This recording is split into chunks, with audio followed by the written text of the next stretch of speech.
Hello, hello, hello, hello, humanity. I'm coming today. I had high hopes yesterday to bring you five podcasts, small ones, of course, but each one illustrating a new recipe, and most importantly, trying to do as many and as frequent as possible so I can learn the technology. I'm still yet not grasping it as fast as I could, but I'm hoping that over time and with frequency, I can get better. Well, I'll speed it up.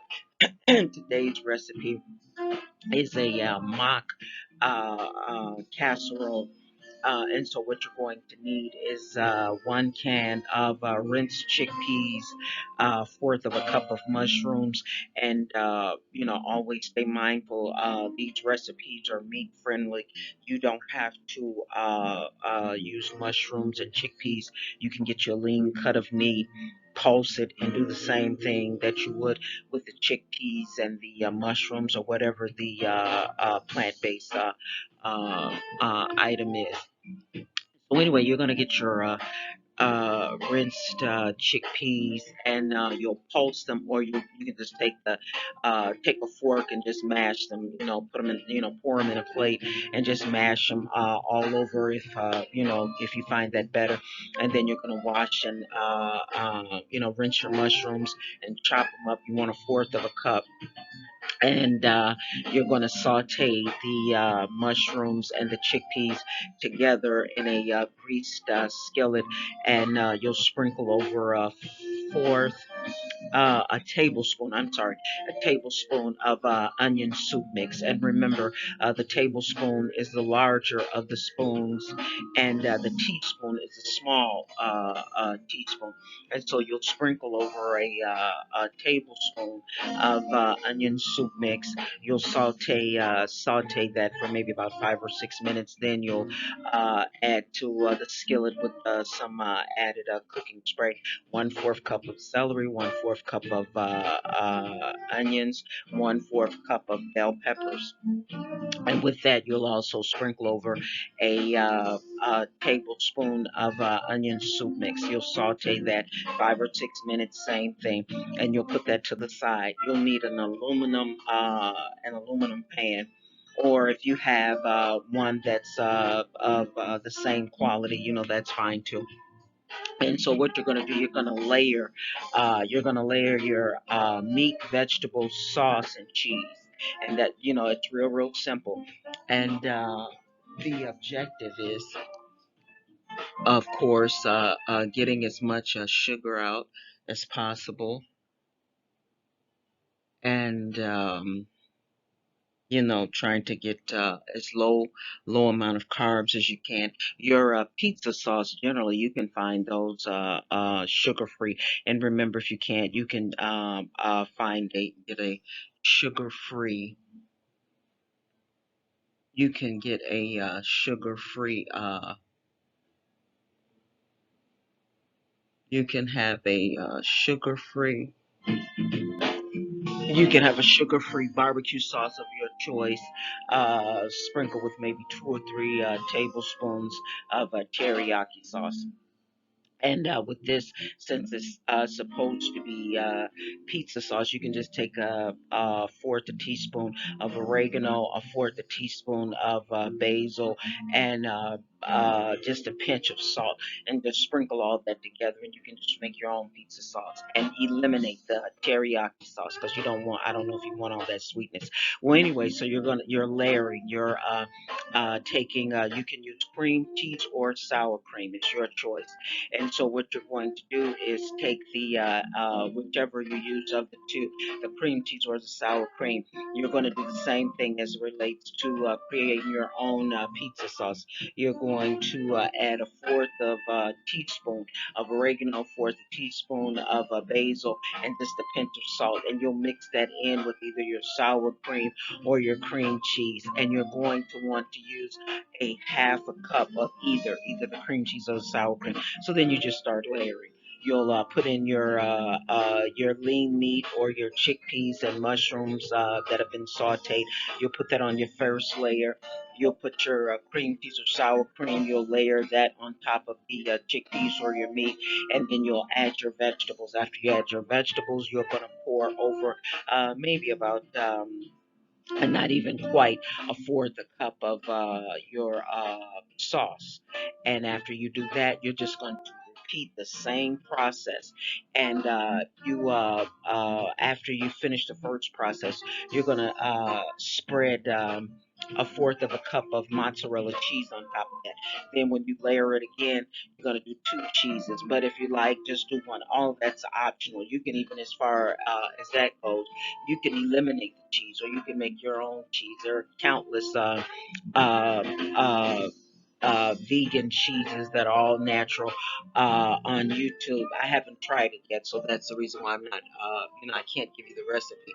But you can go on YouTube and it shouldn't be any problem. But if in fact that you don't, just your mozzarella cheese and a sharp, a pepper jack, whatever you want to use. The two, a fourth a cup should be your last ingredient added to your casserole, and you're going to pop that in the oven 20-25 minutes, depending on your oven. You want it cooked through and you want it golden brown on the top. Be sure to check it so you're not going overboard, and you can just serve that with the dish of your choice, side dish of your choice, a salad or a cauliflower mashed potato. I have that in my in the first book, and if the audio book, and the first chance I get when I start bringing to you the tangible copies, I'm hoping to learn quickly how to give you a PDF of every recipe, so that way you'll have a tangible copy and you can put it and put it on your serving space and just go from that. I'm working on that as well. So anyway, the title of this particular podcast is called Bulldozer, and I chose that particular title because I was pondering. Like I told you, I was trying to come up with at least five podcasts, all pertaining to the eating lifestyle. And if you're new to the podcast, I started this journey. I was extremely sick. I had come to a new location, unaware of how large I had got, and so I'm newly challenged with the awareness that I had gained all this weight, along with being sick. For many, many, many years, I had experienced endless cravings and endless eating. I would eat the amount of moderate servings for four individuals. And keep in mind, humanity, everything I'm telling you, I'm not exaggerating. I may just actually have forgotten some things, but make no mistake about it, it was bad, really, really bad. And in terms of sugar, I had no idea that sugar was just harming my body so much, and I just craved it, an endless craving of food and sugar. And to give you an insight, like I said, if you're new, I would consume in a day. I'm not talking about a week. I'm not talking about a couple of weeks, in a day. I would consume something similar to those Intamin donuts. I love Intamin donuts. Well, I love any kind of donuts, actually. But they would be a cheaper version from somewhere, wherever I get, wherever I purchase a box of donuts, a bag of cookies, and those little miniature candies. So, it's almost for some people that eat healthy or eat in moderation. The way I eat really could actually disgust you. You know what I'm saying? And so the struggle was and is still real for me as it relates to eating and cravings. Thank God this new eating lifestyle took the cravings away, but I have to stay ever mindful of my eating and my sugar intake, because I can get reckless with both. But so anyway, I was sitting pondering, trying to come up with some titles and a trying to be creative in a way to bring you this journey that I'm on. Right, hoping that there will be a takeaway in some small former fashion that can help you if you too have a similar struggle. And so anyway, I thought about how when I sat in the recliner for like 18 or 19 hours. And if you're if all of that's new to you, just refer to some of the previous podcasts. I did, in fact, cover, I think, in one of those podcasts, what it was like for me when I first got I moved to my to my new location, and how sick I was, and so sick to the point to where I was reduced to being in a recliner for like 18, 19 hours. That's just how bad it had gotten for me.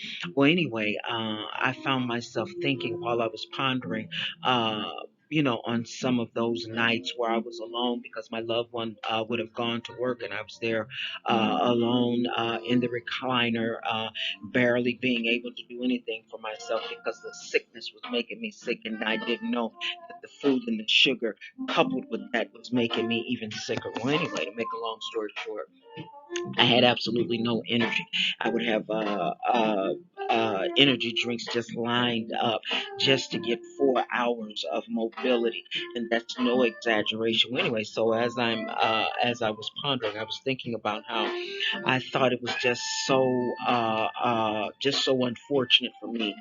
Step away from hopelessness, sorrowful, uh, if you would say, with with the sickness, and then realizing that I had gained so much weight.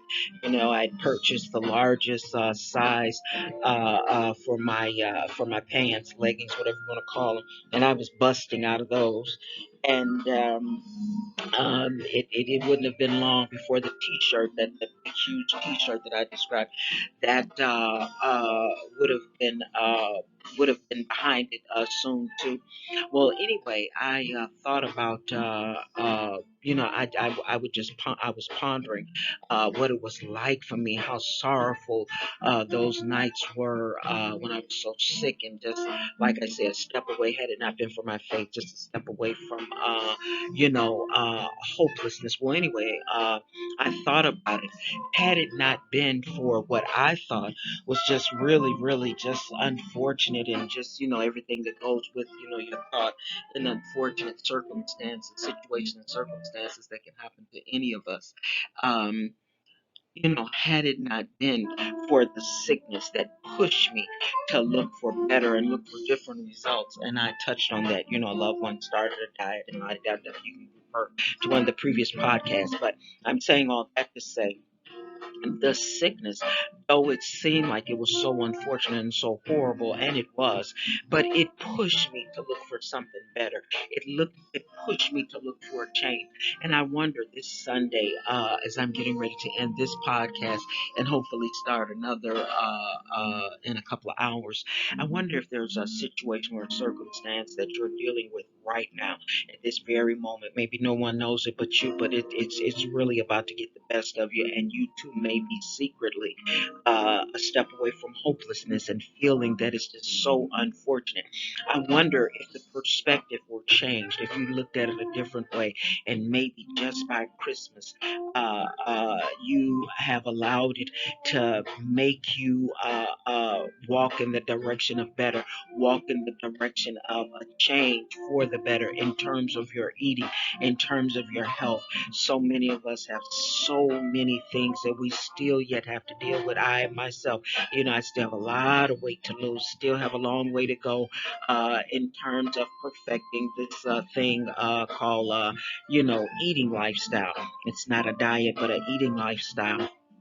And so I'm saying all that to say I'm in hopes that you'll realize one thing is for sure. You are a human being that is still standing. And if you're still standing on that very foundation, that very premise that you're still standing, can bring about a change and can bring about the direct results that you're desirous of. I'm hoping and believing that for you, because you're powerful and you're awesome, and anything is possible with those qualities. So, as I always ended humanity, I'm going to go and get it and then bring it back to you. Take care. Bye bye.